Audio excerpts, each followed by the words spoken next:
Hello and welcome to today's episode of the Untold with me, your host Abdullah Al-Hindiani. For today's episode, if you are a coffee drinker, if you enjoy anything about the process of making coffee, especially specialty coffee, this episode is for you. For today's episode, we have Omar Baltaji, who is a coffee expert, and I do mean that. He's a very experienced coffee expert. He's going to be sharing with us all of the highlights, the key process, what it takes to make great coffee. So if that sounds appealing to you, stay tuned. We'll come right back with him.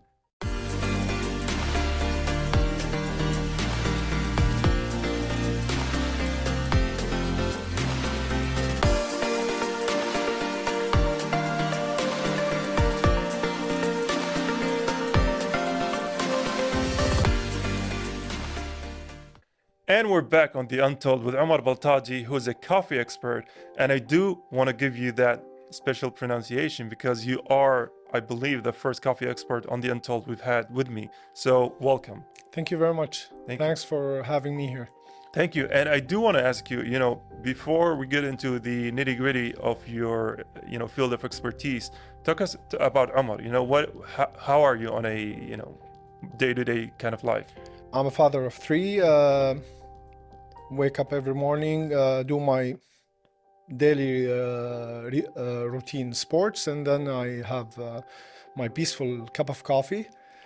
I make it with passion, so I can start my day in a great way. Yeah. Then I go to my work in coffee business and enjoy my life every day like this. And so talk us through that, kind of journey. What got you first into working with coffee precisely? Okay, I started my career journey as a fit-out contractor.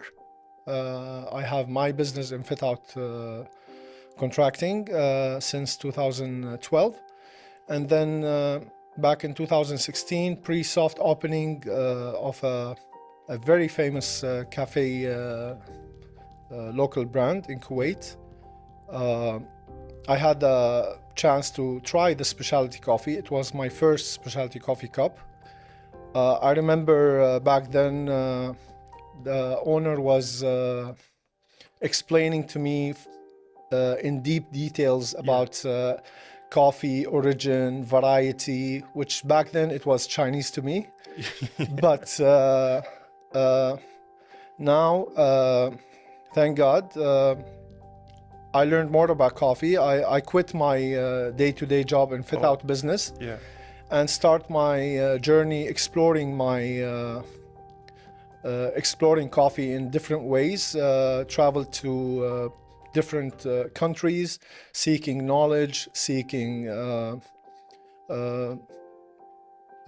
experience, basically. And today I am an authorized trainer by SCA, Specialty Coffee Association.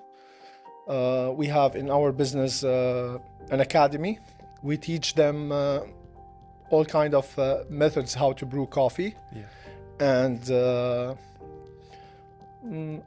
I have a roastery. I also become a Q grader, which is a higher grade of education in terms of coffee expert, which few people around the world, around 7,000, 8,000 people are Q graders. MashaAllah.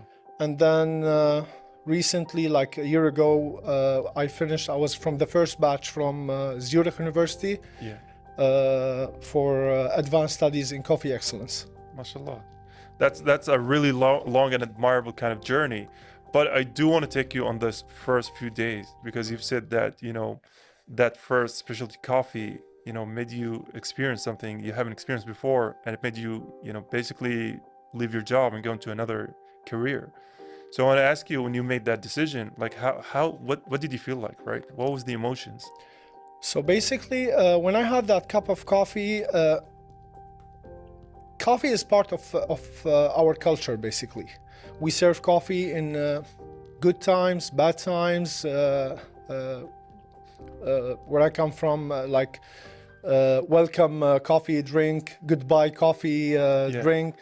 And basically it's the vibe that I had from the person who was serving that cup of coffee made me question myself. am I enjoying my day-to-day job? Am I doing the right thing? It's not only about the money, it's about enjoying the journey itself. Yeah. So I remember I came back home and I told my wife, who supported me big time, MashaAllah. I told her, I think I will make a crazy decisions. She's used to it, and I will be shifting my career. Don't know where I will reach, honestly, but I want to enjoy the journey. Yeah. And I had a board meeting with my partners, and then I decided to become a silent partner in that business, and started the journey. Yeah. And speaking of the journey itself, so after so many years, and especially with dealing with coffee, precisely, do you still enjoy it the same as you did those first few days, or has it become just another drink for you now? No. I had a question from my son, who he's 9 years old. He asks a lot of questions nowadays. Yeah, they are curious. He's curious. He asked me, why did you shift career? Especially he saw that I have different kind of business. And I told him, and this came like a natural answer, like it came from my heart. I told him, I don't feel I'm working anymore with coffee. I feel I'm fixing people's mood every morning. Yeah. This is the feeling that That's I pretty have. accurate.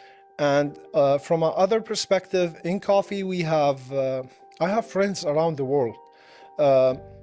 Close friends from Panama, Colombia, Brazil, Italy, Germany. I have great connection everywhere. And coffee, it's not a beverage for me. It's more about society. It's like community, basically. Yeah. It's a very important part of the day-to-day life. I mean, for me personally, I was enjoying specifically tea for maybe the first 20 years of my life. And then one day I decided to try coffee, and until now, I can't go a day without 2 or 3 cups of coffee. And honestly, each of those cups have a different meaning, right? It's an experience. Yes. Yeah. Especially when you explore different grades of coffee, when you explore the real specialty coffee. Yeah. 2 days ago, we had the privilege to host one of the biggest events for a cupping event, where we will experience an auction coffee, the most prestigious and most expensive coffees around the world. Yeah. Last year, for example, $10,000 was the highest bidder for that kg, green kg. Yeah. Yes. That kind of coffee goes for a lot of money. I didn't know coffee can go that far. Yeah. This year with the coffees that we cupped recently, we think it will reach up to. It will have a new records. I think it could be $20,000. Is it the coffee beans? Is that what they're selling, or they're selling? What is the product? It's from Panama. Oh. The variety is geisha. Oh, okay. It's a very rare variety where it have a really rare variety, very small micro lots. Oh.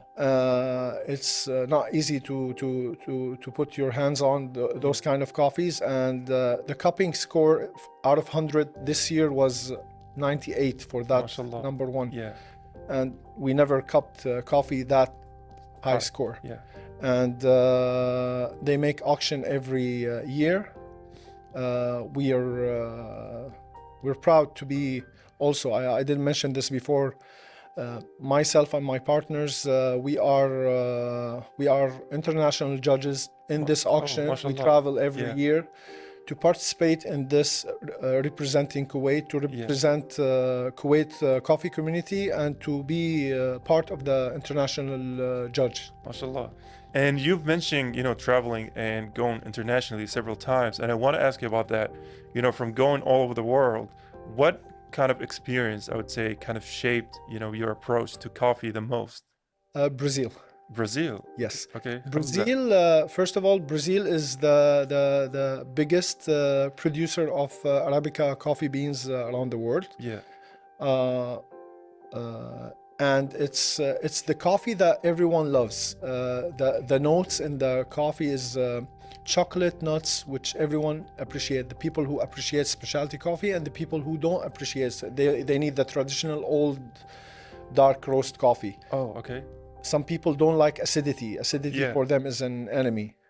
Yeah, like for me, and even though I drink 2 or 3 cups of coffee per day, I still have no idea, all of these kind of little details. So if you say coffee is acid or sour, I have no idea. Yeah. And then you just mentioned something that goes all the way to 10,000 KD, and I thought Dollars. $2. Yeah. It's still a lot of money, and I thought 2 KD for coffee was expensive. So apparently, I was way below that line. Depends on the lot itself, the Yeah. variety, the cupping score, many factors.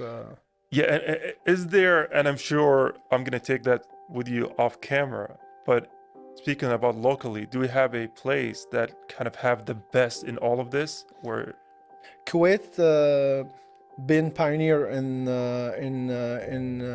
introducing specialty coffee. I would say the first official competition in Saudi Arabia, the barista champion was a Kuwaiti. mashallah. Yes. Yeah, mashallah. And since I've entered this business since 2018,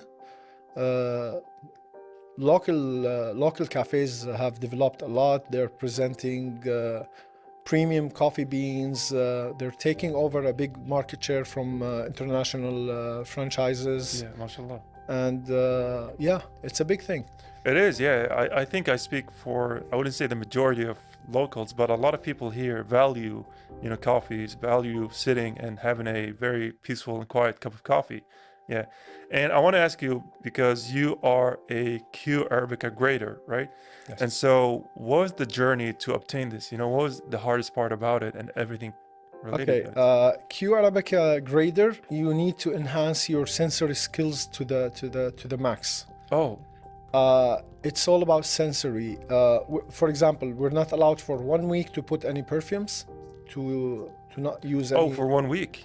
Yes, Okay. to not use deodorants, Yeah. because anything have any scent, Scent. yeah, Yeah. could affect your sensory and cupping experience. Oh, so you're basically judging the coffee on scent as well, not just taste. And Yes, basically your tongue can give you only 5 basic tastes, which Yeah. is salty, sour, Acid, sweet, sweet, bitter. bitter, and umami. Yeah. Flavors is basically from your retro-nasal. It's 80% Oh, of you identify the apple not by eating it, by smelling it, basically. Okay. So if you're having flu, that's why you lose your taste, basically. Yeah. And so, like those sort of things, is it by talent, or do you go through a learning process to know which one is good and which one isn't? It's funny to say, after I became an AST and I teach sensory, Q is a different aspect because we identify specific organic acids, Yeah. phosphoric acid, lactic acid in coffee. We identify defects in the cup. Oh, We have to mashallah. mention it Yeah. in like this is for example sour bean. It have a sour bean. This is over fermented. This is black bean, and That's a lot of details that go into coffee. I Yeah. did not know anything about and it. we have to also educate our sensory skills by building memory within our brain by smelling and sniffing the foods, basically. That's Yeah. why when we cup and we say the taste is it gives me strawberries, papaya, mango, peach. There's nothing in that cup of coffee. But you can smell it. Yeah, you can smell it, and it's based on your memory, sensory memory, okay, where you yeah. can identify the smell of mango. Yeah. Yeah, because sometimes I go to a coffee shop and we are gonna go for a break after this one, but I just want to highlight, Because sometimes we go to a coffee shop and the bean has fruits on it, and then when you drink it, I'm like, I don't see the difference. But clearly there are differences because you are studying those kind of differences. And we're teaching it as well. And you're teaching it as well. And with that, we are going to take a very quick break. We will come right back after this one.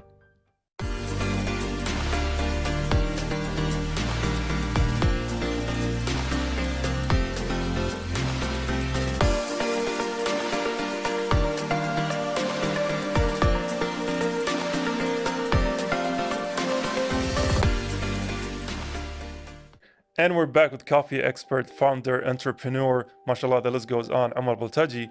I want to ask you about something I think a lot of people are curious about, which is the misconception about coffee, especially specialty coffee.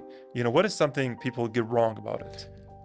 First of all, majority of people basically, when you say cup of coffee, the first thing they expect is bitterness. Yeah.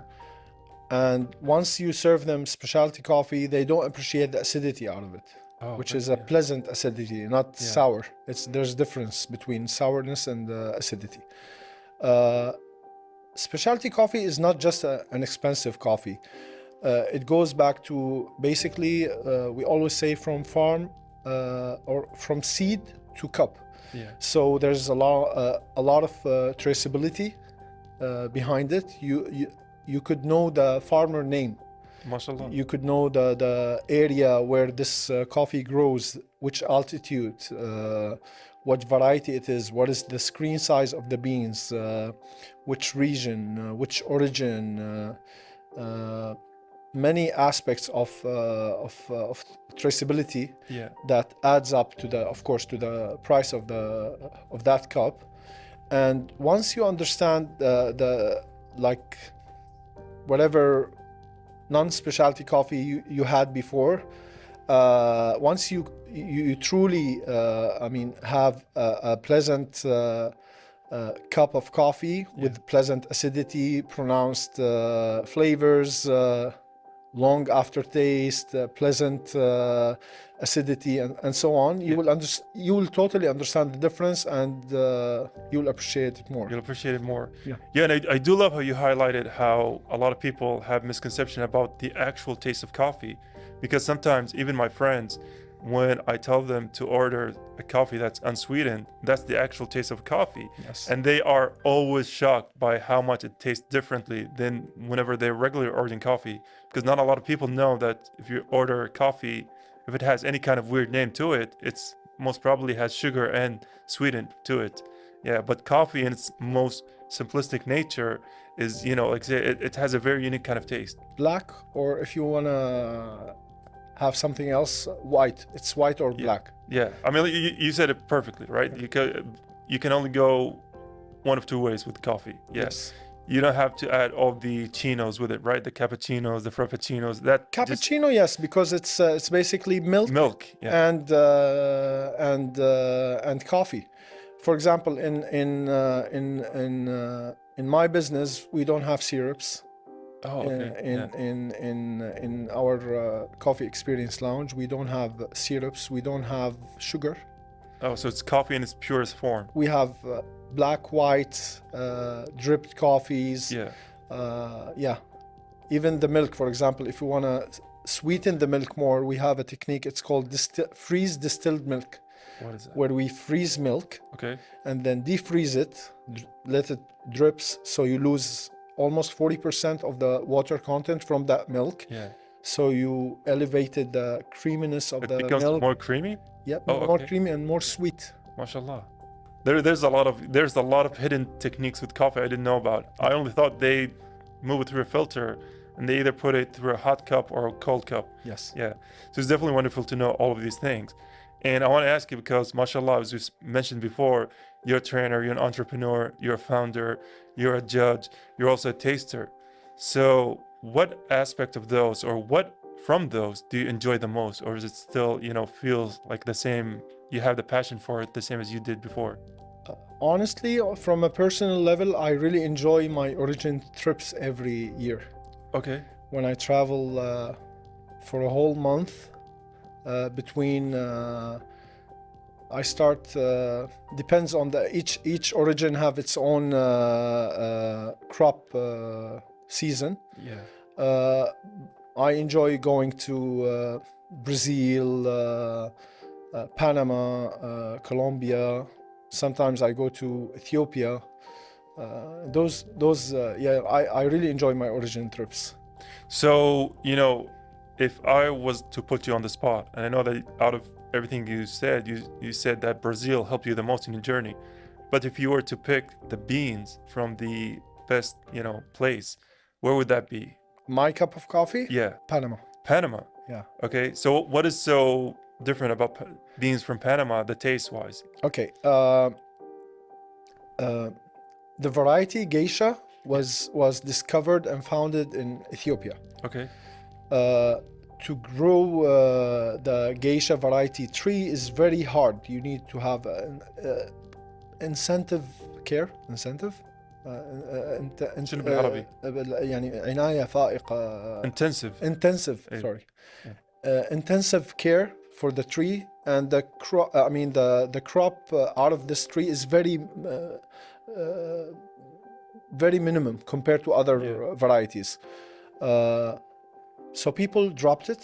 Then they tried it out in Costa Rica, some other places that you can grow coffee, and then they tried it in Panama. They succeeded after 7 years, and the complexity of Panama geisha coffee is out of this. It's undescribable. And that's your personal favorite. I love it. Yeah. It's expensive one also. And speaking of personal favorites, talk me through your coffee making ritual, like you personally. You woke up, now you're gonna make your favorite coffee of the day. What is the process like? So basically, I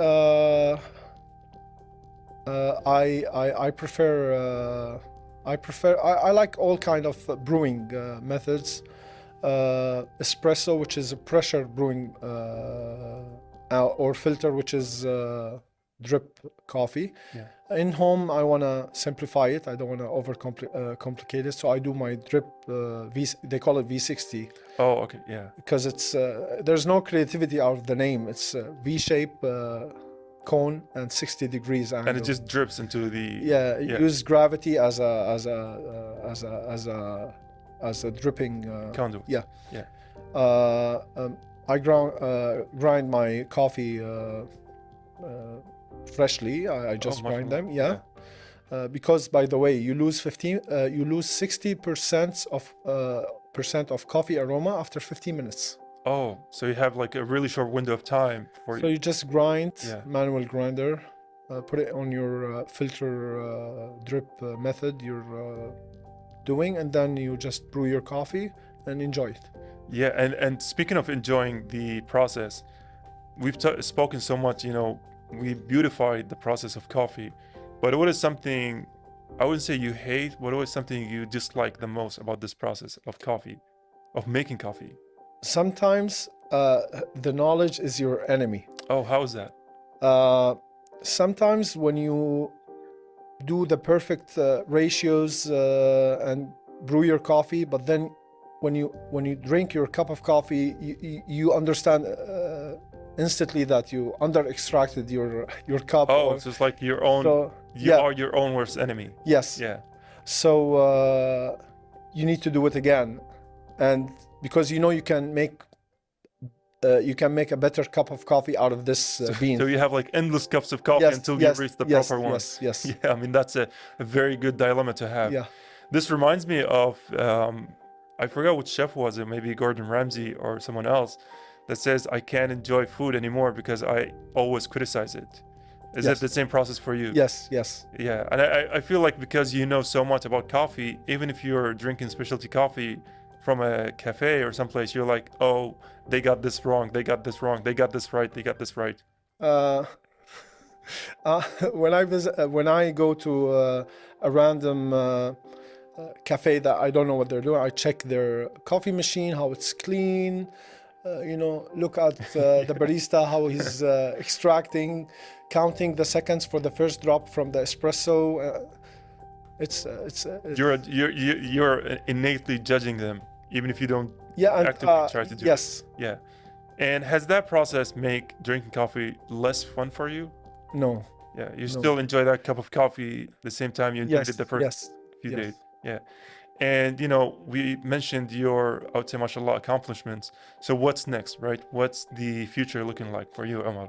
Uh, Honestly, we're exploring opportunities among the region. There's already we finished our 5 years strategy for expansion Mashallah. in the region. We have many interested investors. They believed in us and in our story. They appreciated our growth path, and soon we'll be in different countries among the region. Mashallah. I mean, we did mention that you are the coffee expert, and I would say, mashallah again, because you have given us nothing but pure facts and new information about coffee, and your passion does show. So I do wish you all the success. I truly do. Thank you very much. Thank you. But unfortunately, that was the end of our segment, the conversation segment of The Untold. And if you have any last words you'd like to share with the audience, especially about pursuing such a niche kind of field, I mean, the mic is all yours. Follow your, I mean, if you believe in yourself, in something, just follow your dreams. Yeah. I didn't know that I will be today here talking about my path in coffee just because of one cup of coffee Yeah. that I had 8 years ago. Mashallah. Eight. Yeah. Mashallah, I think that's a key takeaway from this conversation is that no matter how insignificant a moment may appear like, you don't know how much it's going to impact your life significantly. And with that, I do want to thank you for sitting with us. And I do want to appreciate you sharing with us all of this knowledge about coffee. So thank you one more time. Thank you. Thanks for having me here. Thank you. And with that, ladies and gentlemen, we are going to take a very quick break, but we'll come right after this one. So stay tuned.